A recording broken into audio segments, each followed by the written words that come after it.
Well, since the first Aliens and Dragon Ball video was such a success, a sequel was definitely warranted. Oh, and also to all the comments about the title. I get it. There are other alien races in Dragon Ball, but Xenomorphs just isn't as wide known a term. Okay? Okay. If you haven't seen the first video, go ahead and check that out to see what's changed in the Dragon Ball world to this point. All that being said, let's begin. Years ago, before he inherited the Cold Force and renamed it, Freeza faced something unique. A challenge.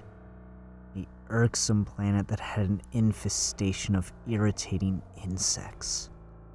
While the rage at the time was overwhelming, there was a period when he reflected on that day and even smiled. It was the only true challenge he'd ever faced. Until Namek. Until the Super Saiyan. The defeat Frieza suffered was the first of many. Truly, he'd begun to forget what triumph felt like. The latest schemes at the Tournament of Power and with the Saiyan Broly failing in one regard or another. The direct approach had failed too many times. If attacking the monkeys head-on wasn't going to work, Frieza would need to think of other ways to hurt them.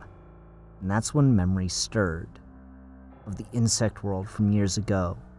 Of the last egg he stole from its dying queen. Frieza got a beautiful idea. A horrific, beautiful idea.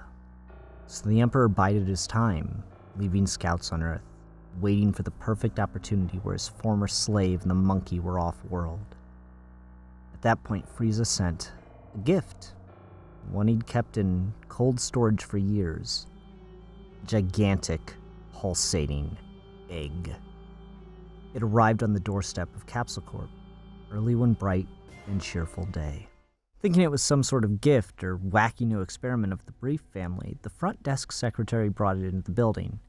He took it to be stored with the rest of the strange stuff that popped up around the Capsule Corp campus. But as soon as the door to the storeroom closed, the egg opened and a spider-like creature shot out at the unsuspecting employee. Luckily, he managed to dodge it, but only barely. He quickly tried to run and hide in the storeroom, but could still hear the strange creature scurrying about. Not wanting to be cornered, the secretary bolted for the door, but the creature had anticipated this and was positioned perfectly to pounce at just the right moment. It grabbed his face and hugged it like a vice, forcing a slime-coated appendage down his throat and implanting a new breed that could irrevocably claim the entire planet in a matter of weeks. After several hours in the solitude of the storeroom, the secretary awoke with a gasp, throwing the spider-like creature away from their body and puking immediately. He surmised that whatever happened must have been some kind of freak accident. He'd go tell either Dr. Briefs or Miss Bulma about it right away, or at least right after getting some food. He suddenly felt famished and could smell the cafeteria's latest batch of delicious food from all the way across campus. Ever since Beerus's first visit to Earth, Bulma had made a point to hire the best chefs in the world, paying them top dollar to come up with the most exquisite recipes they could imagine, and turning the Capsule Corp cafeteria into the ultimate fine dining experience on Earth, using the staff as a test kitchen. The front office secretary stumbled into the cafeteria and cut several places in line, loading up a tray higher than even Vegeta had been known to when he wandered by. Quite rudely, he slammed the tray down at a table and began to shovel fistfuls of food into his mouth. One of the other employees walked up to ask why they were here when it wasn't even the front office's lunch break for another hour, and for that matter, where they'd been all morning. The front desk secretary choked down a half-chewed wad of food in order to reply, but was stopped by a strange sensation of pain in his chest. He grabbed at it, trying to repress this painful, squirming feeling, but a wild burst of agony shot through them, and the secretary nearly flipped back on the table, writhing in convulsions. The entire cafeteria was silenced as they began to stare in shock. A few with medical training ran to go offer help, but it was useless as a grotesque alien creature burst from the chest of the now dead employee with a bone-crunching pop. It looked around the room, briefly, only seeing shocked faces, some of whom were losing their lunch. The stunned silence of the crowd had quickly turned to terrified screams. Realizing it was in danger, the small white creature shot off into the Capsule Corp ventilation works in the chaos. The story quickly worked its way to Bulma. Why are you coming to me about this? Don't we pay security for a reason? Fine. Just like everything, your beautiful and intelligent CEO, Bulma Briefs, will handle this. And by Bulma Briefs, I mean my superpowered, muscle-headed friends. Bulma activated a force field around the entire Capsule Corp campus. She'd based it off the design that failed to contain Goku and Vegeta from harming the building during training. So she adjusted the blueprint to surround the building itself instead of any battles. Then she pulled out her most trusted piece of technological equipment, the phone. Bulma knew that Goku was off in space with Vegeta. The two left Earth with Jaco a few days ago. So she figured she'd try with the next best thing, Gohan. Unfortunately, he and Videl were in the middle of fighting crime as the Great Saiyaman and Saiyawoman, so they were far away from any phone. 18 and Krillin were at the movies and had their phones off, and Roshi, the only other member of the gang with a phone, was asleep on his beach. Bulma was beginning to get a little concerned, but realized she'd forgotten about Trunks. Her son was out of the building at the moment, but she knew she'd be able to get a hold of him. Trunks, honey. Mommy needs you to come home and take care of something, please. Sorry, Mom, but Goten and I are out looking for the Dragon Balls. I'll be back before dinner. Bye. Don't you dare hang up on me, young man. I am your mother and... He hung up. Fine. Just handle this myself. Oh, he is so grounded when he gets home. No training for a week. Bulma began to review the security footage she had of the incident in the cafeteria. As gruesome as it was, things didn't look as bad as she thought.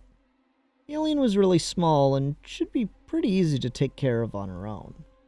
She'd had a few weapons stockpiled from old experiments and such. The security staff met her in her lab, and she explained how the various devices functioned. One guard was given a cold gun that shot concentrated liquid nitrogen in a huge cloud, essentially a reverse flamethrower. Another was handed an experimental capsule that could contain living creatures. And the third was given a special piece Bulma had salvaged from the invasion of the Freeza force. She'd seen the low-level soldiers carry it. A kind of cannon that attached to the arm and allowed for powerful ki blasts. Bulma's experiments showed that you didn't even have to know how to harness ki in order to use one. From her office, which was of course connected to her lab, Bulma whipped up a tracker that could detect non-human life signs. She directed her security toward the reading, while monitoring on the different cameras throughout the building. As the security staff closed in on their reading, Bulma was shocked to see a large, black tail whip across the camera frame as a huge creature closed in behind the guards. She tried to warn them over radio, but they couldn't react fast enough. While the guard with the arm cannon was able to spin around, he didn't get any time to activate his weapon before the creature pounced on him and dragged him off down a hallway. Bulma tried to switch cameras to follow the events as the remaining two guards took off after the alien. The hallway ended in a T-junction, leading to separate rooms. The remaining guards split up and went into each room. Alone. The guard with the cold gun stumbled around the dark lab he'd entered, trying to keep his eyes peeled for any movement. A sudden sound of crashing equipment caused him to unleash a burst of the cold gun into the small room. The cloud produced lingered in the air and made the room even harder to see in.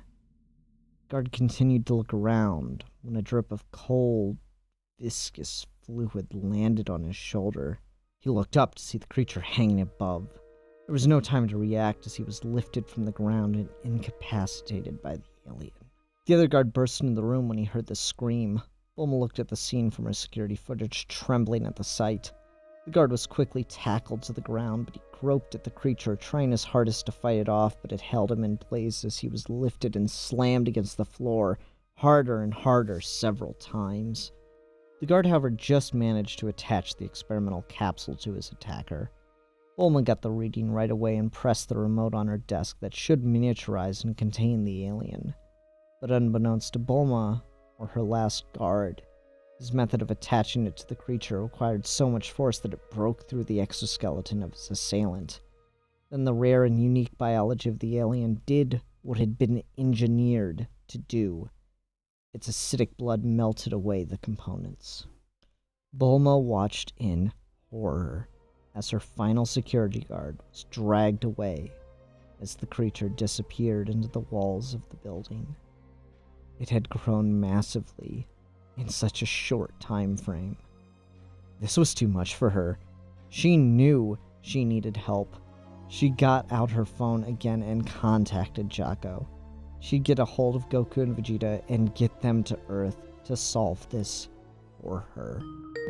Hello. Jaco, are you still with Goku and Vegeta? I need to talk to them right away. We're on official Galactic Patrol business. Serious stuff. No time for social calls. Is everything okay? You look paler than normal. I am not pale! And no, everything is not okay! There's some weird alien thing running around my building. I need Goku and Vegeta to come and kill it. What kind of alien? There might be a galactic reward if I bring it in. Can you show me a picture? Bulma brought up the footage she had of the alien and showed it to Jaco. What?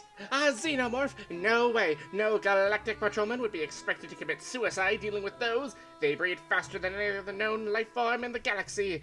Provided there's a sufficient enough population of host bodies.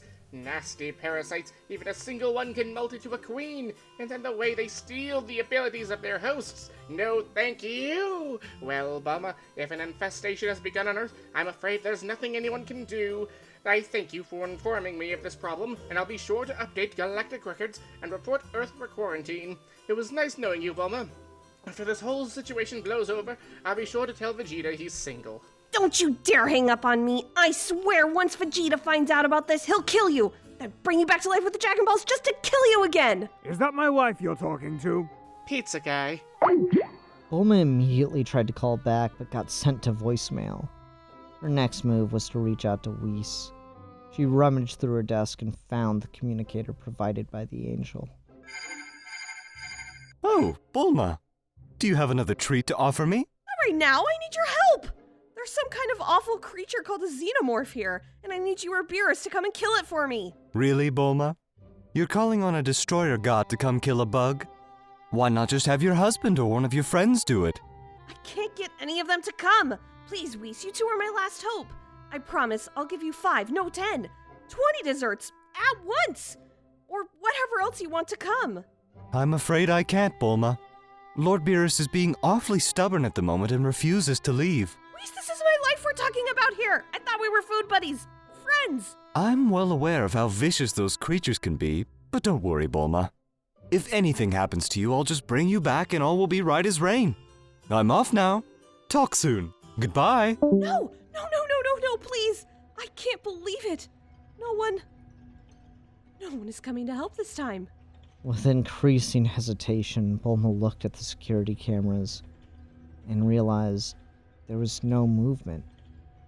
Even the staff which had gathered in the garden to wait out the crisis were... They're all gone? Wait, no. The walls, they're different. She zoomed in the camera on the garden walls and realized that the entire staff was secured to the walls of the building, bound by some kind of strange organic substance. It must have happened when she was trying to contact help. Everyone was taken while she was asking for assistance that wasn't going to come. And then the most horrible thought of all entered Bulma's mind. With speed she didn't know she had, Bulma ran out of her office and into the daycare room down the hall. With a gigantic sigh, she found her baby girl asleep on the floor. Bulma ran to Bra and picked her up off the ground, looking around for the nanny. But as Bulma turned, she nearly dropped Bra in shock as the Xenomorph had snuck into the room behind her. The shock was all the creature needed as it lunged at Bulma and ripped Bra out of her hands. She dove at the creature instinctively, trying to pry her daughter out of its hands, but the Xenomorph simply grabbed her arms in its free, slime-covered appendage and began to drag Bulma, kicking and screaming, away into the hall. Bulma screeched, trying with all her might to get free. This loud noise, however, only served to wake Bra. who instantly began to cry even louder. In a move that surprised Bulma, the Xenomorph stopped dead in its tracks. It held Bra up, close to its own face as its metallic teeth opened and an inner mouth shot out toward the child. It stopped, inches away from the crying infant. Bulma looked at the scene from the ground, stunned into silence herself. She tried to discern what the creature was doing. Yet another surprise came from the Xenomorph. As it dropped its hold on Bulma, she fell to the ground as it shot off down the hallway, disappearing from sight in mere moments. Bulma was left in tears. She couldn't understand what had just happened, and now her daughter was in the hands of this alien monster. As afraid as she had been when it had been both of them, there was at least a little peace in knowing that they were being taken together. But now she was left puzzled and alone. It seemed like she was always alone when things got their worst. Bulma cried on the floor, trying to make sense of the Xenomorph's sudden reversal. And then the brilliant wheels of her mind pieced it together. Jaco said they can absorb the abilities of hosts. It must have been able to sense it. Bra's Saiyan DNA. It wants to use her as a host so it can produce Saiyan hybrids. It was this terrifying realization that gave Bulma back the confidence she required. Like a rocket, she shot off the ground and rushed back to her lab, forming a plan along the way. From one of the deepest drawers, she pulled out another piece of alien technology she'd reworked. The scatter that once belonged to Goku's brother, Raditz. She'd managed to get it working even after overloading during the battle Vegeta and Goku had on Earth. With this, she'd be able to detect where the creature was, so it wouldn't be able to sneak up on her again. She quickly checked her security footage again and saw the arm cannon that one of her guards dropped what seemed like forever ago. On her way down to the garden, she grabbed it. Bulma made sure the scouter was working one last time and was able to read 2 power levels inside the garden. She opened the doorway, slowly. The footage from the security cameras didn't demonstrate to her just how horrific the garden room had become. Hundreds of Capsule Corp staff hung unconscious from the walls and the trees all over the room. The air felt moist as the cocoon secretion tainted the very oxygen she breathed in. Bulma nearly gagged at the sheer grotesqueness of the situation, but there was no time for that. In the center of the room, she could see Bra stuck to the largest tree, and the Xenomorph as it began to molt. There was never a point at which it was more vulnerable, as its exoskeleton broke open and new body parts quickly grew from its internal organs. Bulma needed a plan fast, as it became apparent that things were only going to get worse if she continued to wait. Get away from her, you bitch! Bulma demanded as she blasted the Xenomorph with the arm cannon. It was thrown clear across the garden into the small river with a huge splash. Bulma ran to Bra and pulled with all her might to free her daughter from the alien secretion. But one arm wasn't enough. She was forced to put down the arm cannon in order to release her daughter. It took all her strength, but she just managed it. Bra's crying ceased when she was in her mother's arms. But there was no time for relief, as the scatter began to point upwards. As quickly as she could, Bulma jumped back just in time as the Xenomorph landed and smashed the arm cannon still on the ground. Bulma tore off out of the garden, running faster than she ever had before with Bra in her arms. The child didn't seem to realize just how desperate things were as she began to laugh and cheer. The Xenomorph took a second to inspect the crushed cannon, making sure it was truly destroyed before chasing after its intended host. Luckily, that small head start was all Bulma needed. This was her home since childhood, after all, and the most expensive room in the house wasn't far away.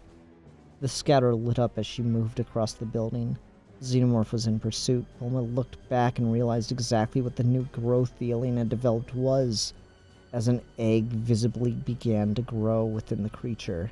It couldn't be allowed to finish laying that egg. Bulma knew that meant there was a timer on this plan. Vegeta's nearly died in there more times than I can count. She made it into the gravity chamber with just a few moments to spare. Bulma didn't need the scatterer to tell her this. The Xenomorph entered the room. She remained still as the alien approached. It moved slowly toward her, hissing all the while.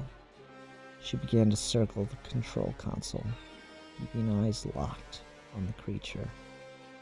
They revolved around the controls briefly until Bulma was close enough to press the start button.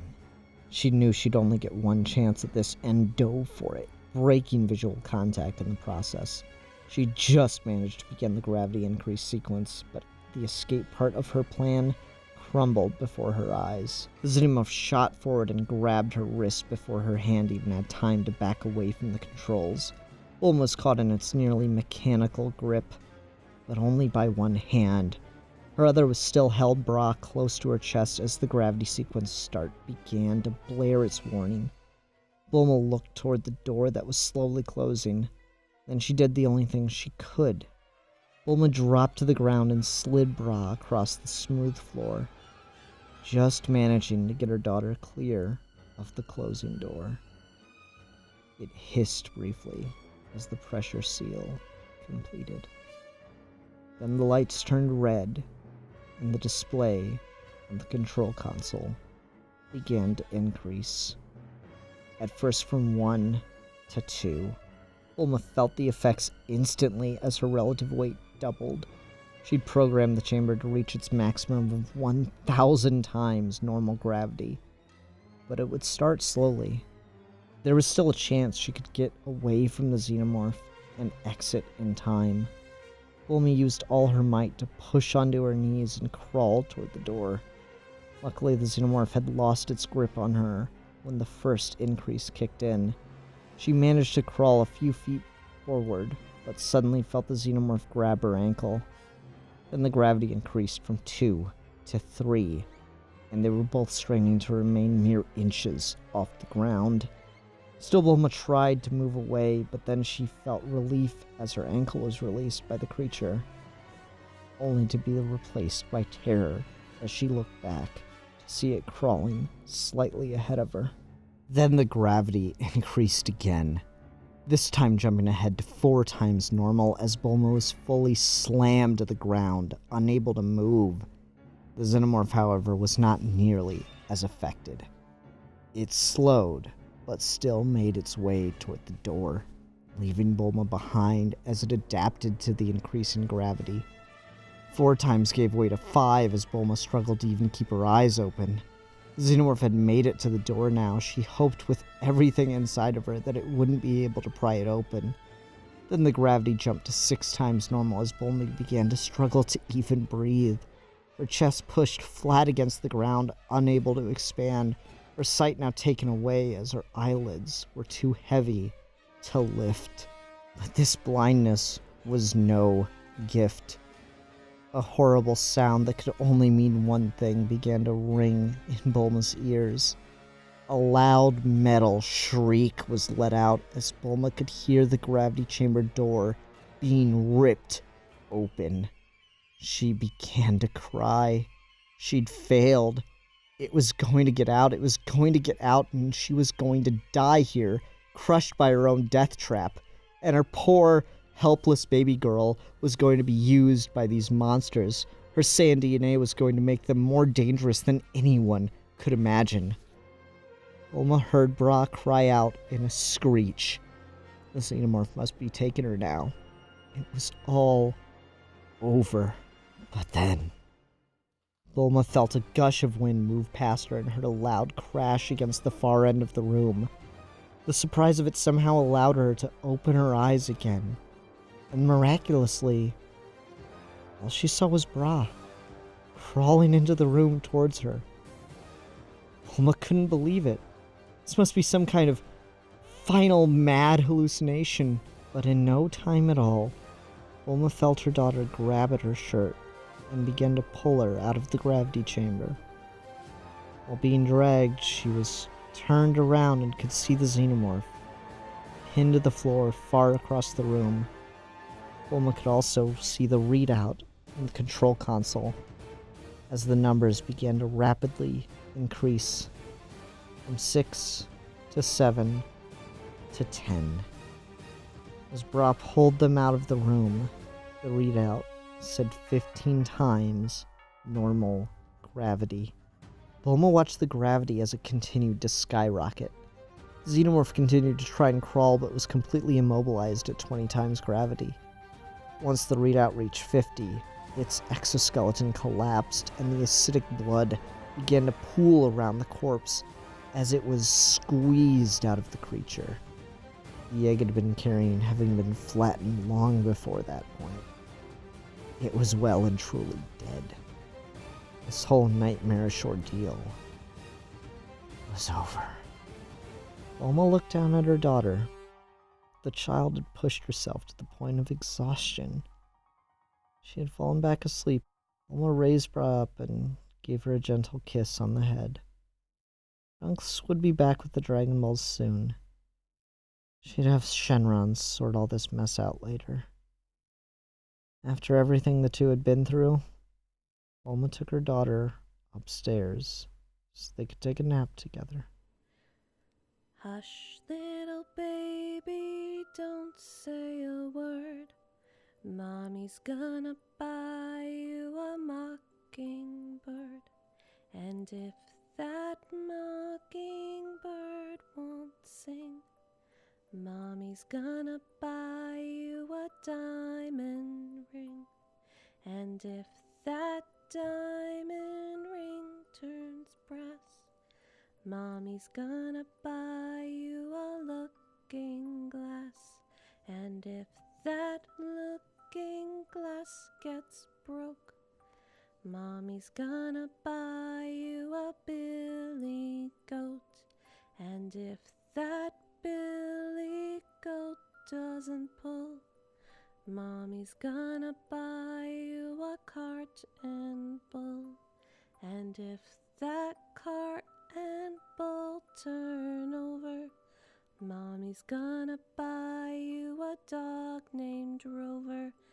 And if that dog named Rover won't bark, Mommy's gonna buy you a horse and cart. And if that horse and cart fall down, will you still be